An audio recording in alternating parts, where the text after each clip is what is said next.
en la carretera, en nuestros pueblos, atendiendo las necesidades de la población y vigilantes para evitar el delito. La USECIC de la Guardia Civil ha continuado junto al resto de compañeros del cuerpo con las operaciones contra el tráfico de drogas, la trata de mujeres y también la atención a las víctimas de malos tratos. En estos 2 meses se han efectuado más de 11.000 controles y se ha detenido a 500 personas.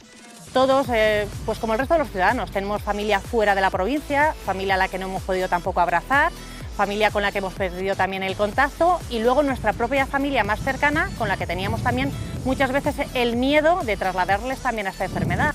Con la declaración del estado de alarma, la presencia de la Policía Nacional en nuestras calles ha sido una constante. Labores de concienciación, información, identificación y también servicios de carácter humanitario que la ciudadanía agradece día a día. Una presencia física y también a través de las tecnologías. Desde que comenzó el estado de alarma, se ha triplicado el número de llamadas al 091. Son ciudadanos que necesitan sobre todo asesoramiento y que necesitan consultar qué es lo que pueden hacer, qué es lo que no y hay que guiarlos un poco. Desde el inicio de la pandemia se puso en marcha la Operación Balmis con el lema "Para salvar vidas", donde nuestros militares, guardias civiles y policías han trabajado en multitud de funciones para garantizar la seguridad, los suministros y la sanidad de los ciudadanos.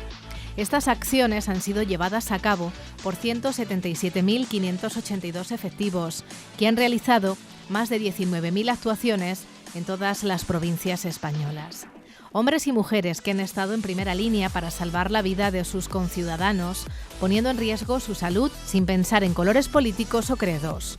Los militares han enterrado con dignidad, con mucha dignidad, a nuestros seres queridos. No han estado solos. Además, hay testimonio importante de cómo un comandante, él por su cuenta, siempre rezaba cuando iba a un Padre Nuestro. Y la oración no le hace daño a nadie, sea ateo o sea de otra religión, porque es una oración al Padre común.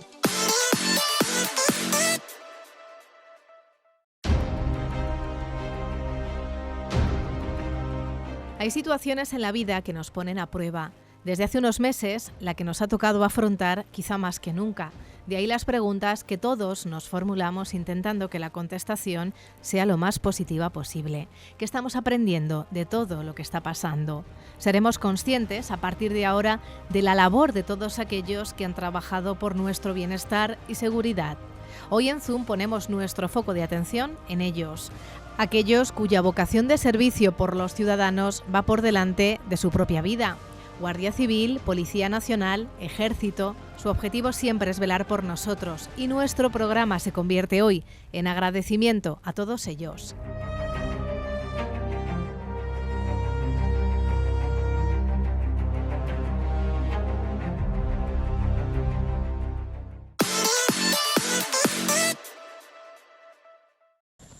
Desde el inicio de la pandemia se puso en marcha la Operación Balmis con el lema "Para salvar vidas", donde nuestros militares, guardias civiles y policías han trabajado en multitud de funciones para garantizar la seguridad, los suministros y la sanidad de los ciudadanos. Hombres y mujeres que han estado en primera línea para salvar la vida de sus conciudadanos, poniendo en riesgo su salud sin pensar en colores políticos o de credos. Los militares han enterrado con dignidad, con mucha dignidad, a nuestros seres queridos. No han estado solos. Además, hay testimonio importante de cómo un comandante, él por su cuenta, siempre rezaba cuando iba a un Padre Nuestro. Y la oración no le hace daño a nadie, sea ateo o sea de otra religión, porque es una oración al Padre común. La misión de las Fuerzas Armadas en esta crisis sanitaria ha sido bautizada con el nombre de Operación Balmis, como homenaje a la expedición humanitaria que lideró Francisco Javier Balmis entre 1803 y 1806, un médico militar que llevó la vacuna de la viruela a los territorios del Imperio Español en América y Filipinas. En la provincia de Toledo ha destacado la actividad de uno de sus centros más representativos, la Academia de Infantería, que desde un primer momento adoptó las medidas necesarias para tratar de frenar la pandemia. De esta forma, Toledo, bajo la dirección del teniente coronel veterinario, los equipos de desinfección con personal especializado de la Academia han realizado la limpieza de numerosas residencias de mayores, tanto en la provincia de Toledo como en otras provincias de Castilla-La Mancha. Toda la sociedad castellano-manchega ha reconocido la labor realizada por los hombres y mujeres del Ejército Español, un reconocimiento que también ha hecho suyo el Gobierno de Castilla-La Mancha en el acto institucional del pasado 31 de mayo, Día de la Región.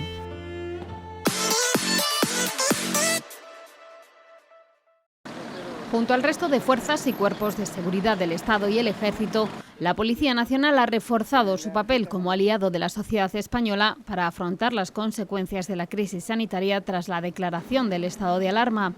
Dispositivos de información, identificación, labores de concienciación y también servicios humanitarios se vienen repitiendo durante estos más de 40 días. La respuesta de la sociedad toledana ha sido ejemplar. Los ciudadanos de la ciudad de Toledo desde el principio están teniendo un comportamiento casi ejemplar. Los casos de desplazamientos no justificados están siendo, la verdad, que bastante residuales y están cumpliendo muy bien con la normativa. En este control se pide identificación y la motivación del desplazamiento. Se comprueban la documentación y, en caso de incumplimiento, se inicia un expediente sancionador que se remite a la delegación del Gobierno. La principal motivación para este tipo de dispositivos es la información a la ciudadanía, una información que se mantiene también a través de otros canales. Las llamadas que se están recibiendo en el 091 son muy numerosas, podríamos decir que hasta se han triplicado desde el momento previo al estado de alarma, y son ciudadanos que necesitan sobre todo asesoramiento y que necesitan consultar qué es lo que pueden hacer, qué es lo que no, y hay que guiarlos un poco. En la calle, desde la Jefatura de Policía, en persona o a través del teléfono o de la web, la Policía Nacional sigue prestando su servicio a la sociedad española, un servicio agradecido y reconocido por toda la ciudadanía.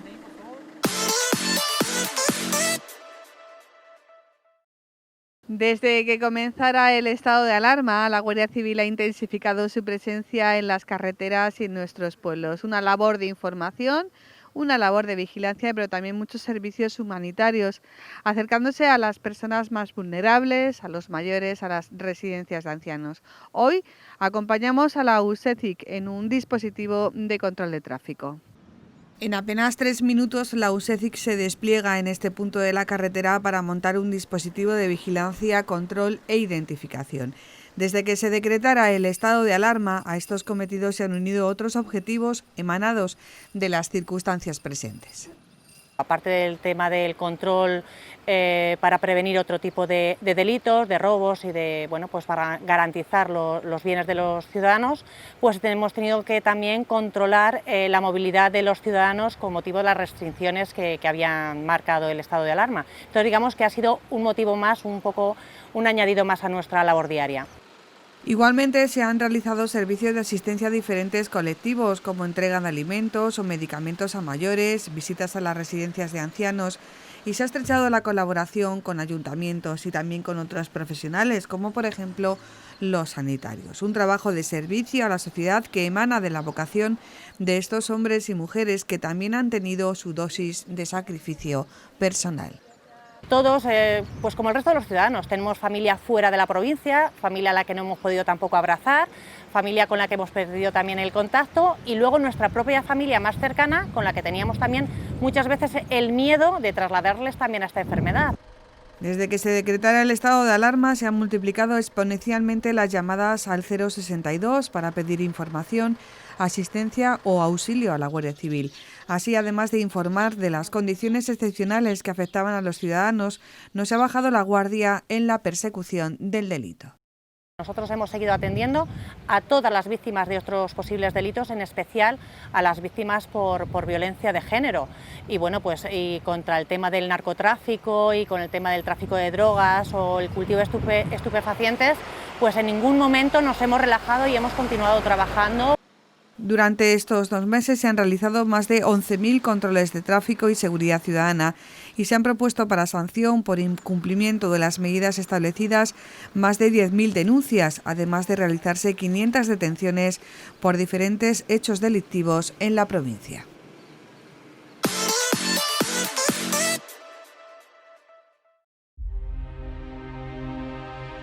El virus del miedo puede ser tan letal para la libertad de prensa como la COVID-19.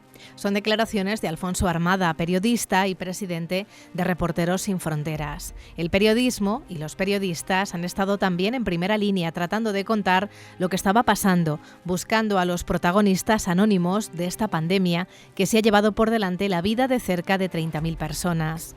Alfonso Armada, reportero de guerra, nos cuenta en esta entrevista que no estamos sabiendo contar los muertos.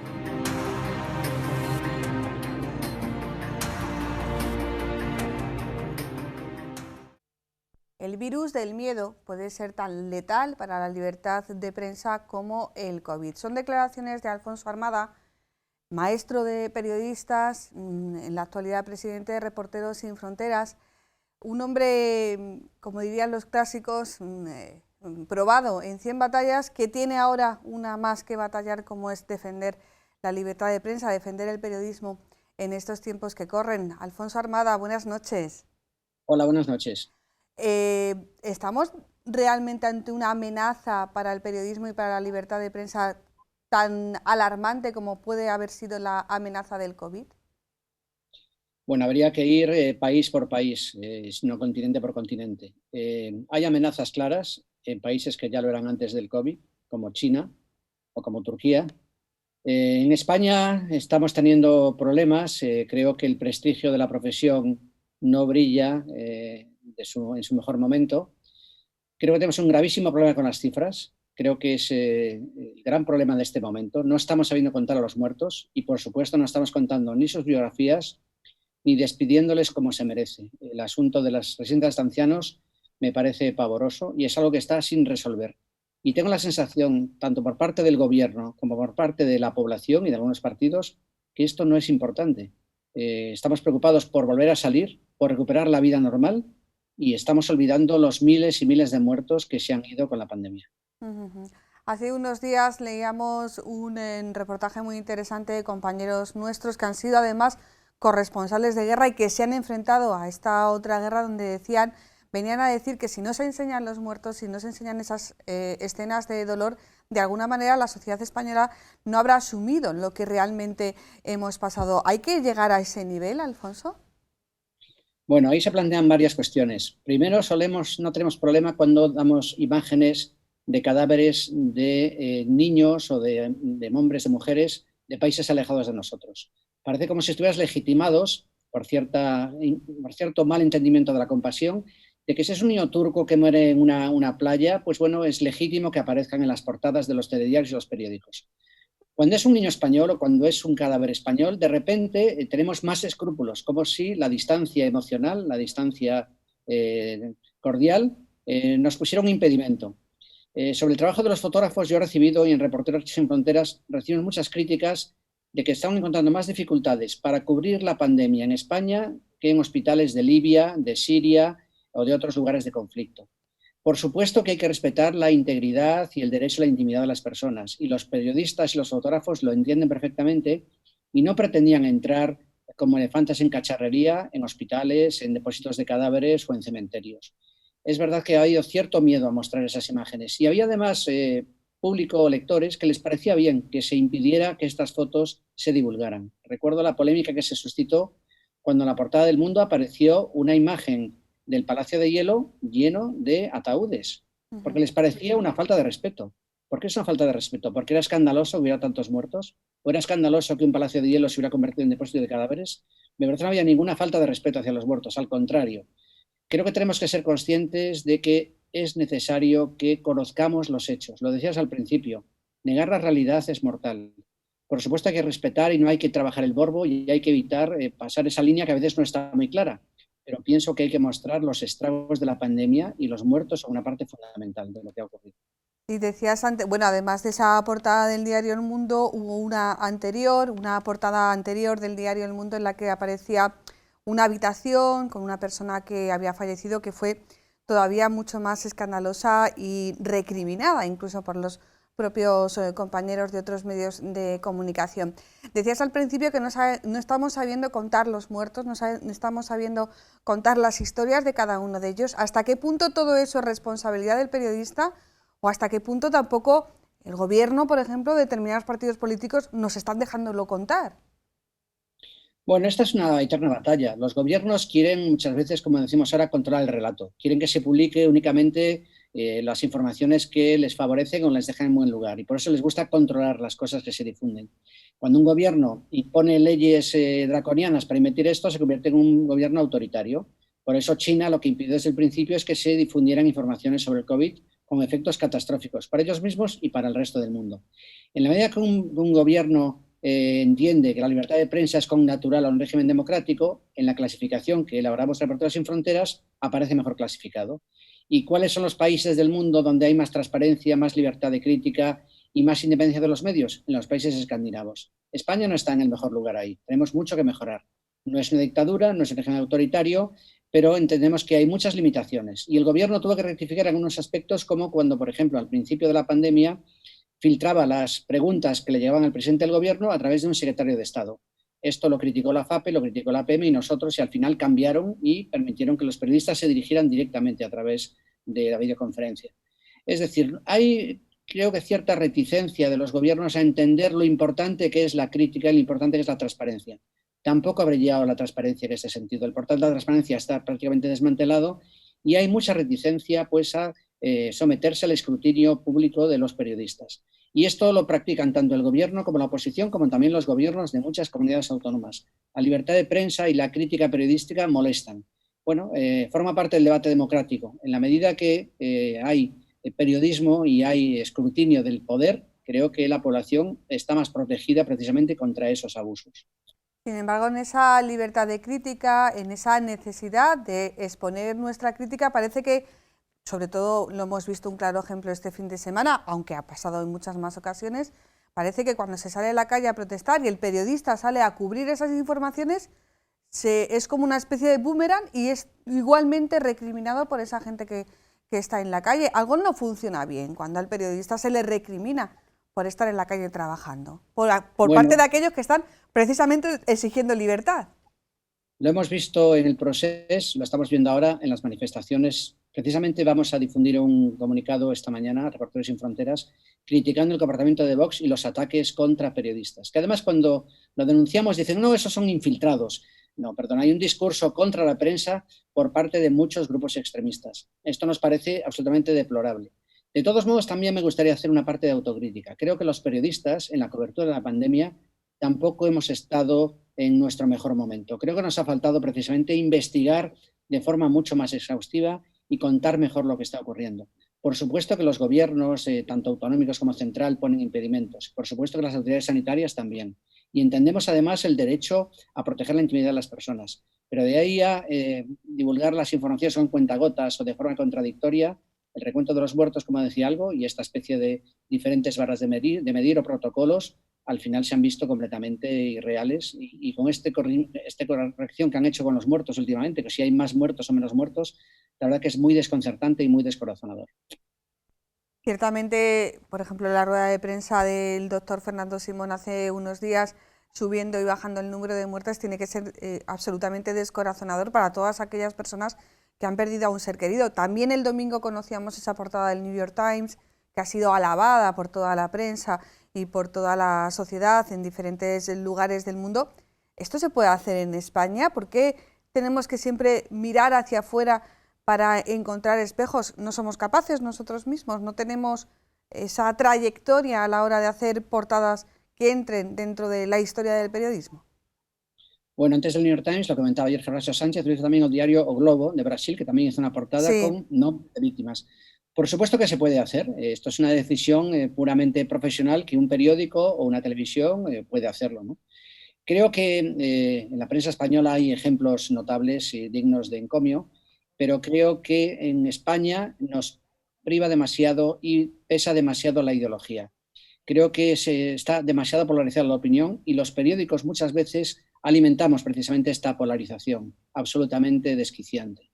Creo que hay un problema con los hechos en España y además que muchos periodistas de forma sistemática mezclan opinión con información y parece imposible llegar a saber los hechos. Creo que hay una crisis de los hechos que debemos tomar en consideración. Separar de forma mucho más concreta y más clara las opiniones de las informaciones y al final dejar de lado la ideología, porque al final hemos difundido la imagen de que es casi imposible saber la verdad sobre nada. Esto ha calado en mucha parte de la población y consideran que todos los periodistas mienten y que todos los políticos mienten. Esto creo que es un flaco servicio a la democracia porque fomenta una sociedad profundamente cínica, que no cree en nada. Y esto creo que es un mal terreno de juego para la democracia en sí.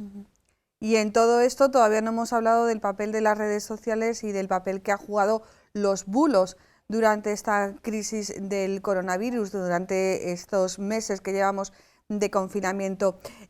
¿Hasta qué punto tenemos que reeducarnos en redes sociales o tenemos que los periodistas marcar nuestros propios límites a la hora de decidir lo que es información y lo que es no información en las redes sociales? Bueno, creo que los límites son connaturales al ejercicio responsable de la profesión.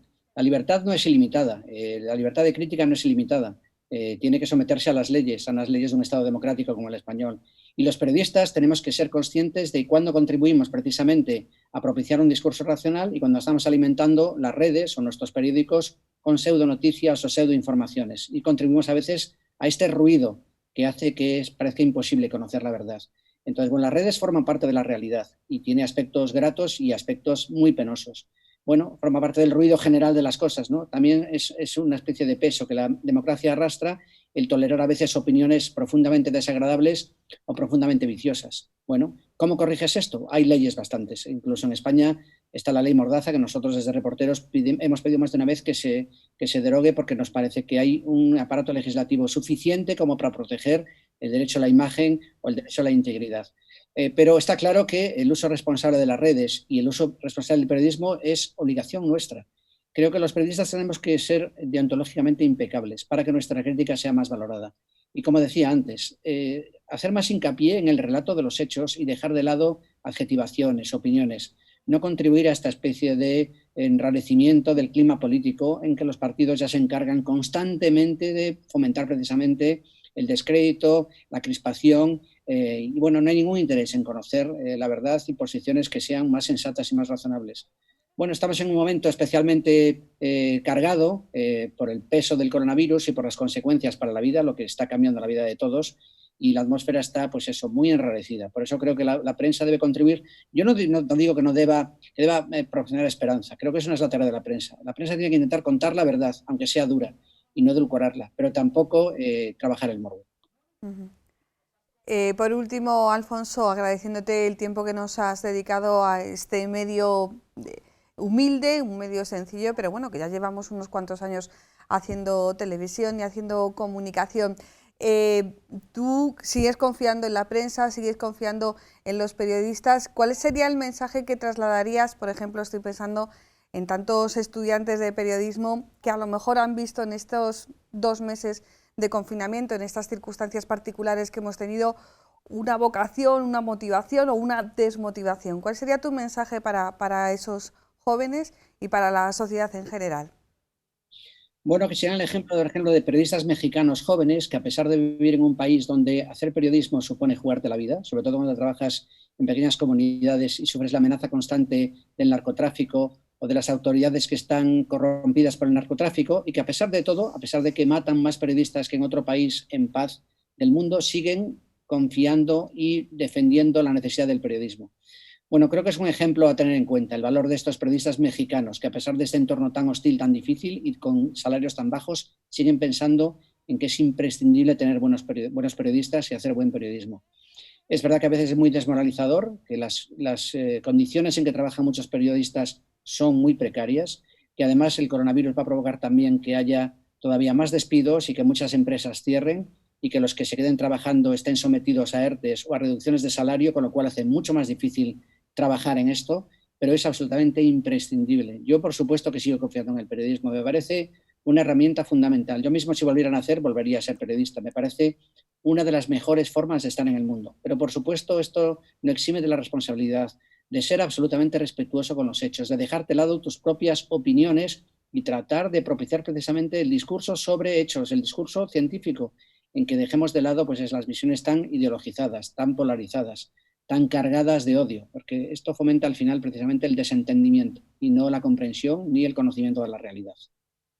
Pues muchísimas gracias, Alfonso Armada, periodista, presidente de Reporteros Sin Fronteras, maestro para muchos. Muchísimas gracias por esta entrevista con nosotros y por la aportación y por la defensa del periodismo. Y compramos tu mensaje, compramos, no me gusta la palabra, y asumimos tu lenguaje. Nosotros cada uno tenemos nuestras ideas, cada uno tenemos nuestras convicciones, pero cuando nos ponemos en modo periodista tenemos que primar el relato de los hechos, y yo creo que por hacer autocrítica tampoco pasa nada, y en ocasiones precisamente los hechos no han estado en lo primero del mensaje. Muchísimas gracias, además, Alfonso. Si me permites un añadido.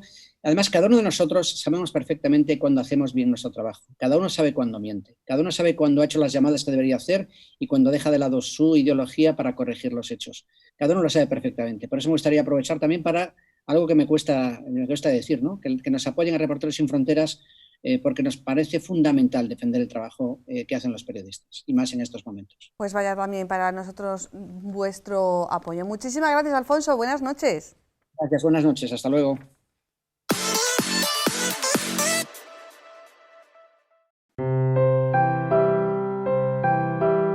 Ellos que están en primera línea, ellos que han puesto en riesgo y lo harán su vida siempre que haga falta por protegernos. Con el programa de hoy hemos querido mostrarles el compromiso de unos hombres y mujeres que anteponen el servicio a nuestro país por encima de intereses personales. Sirva este programa de homenaje a todos ellos.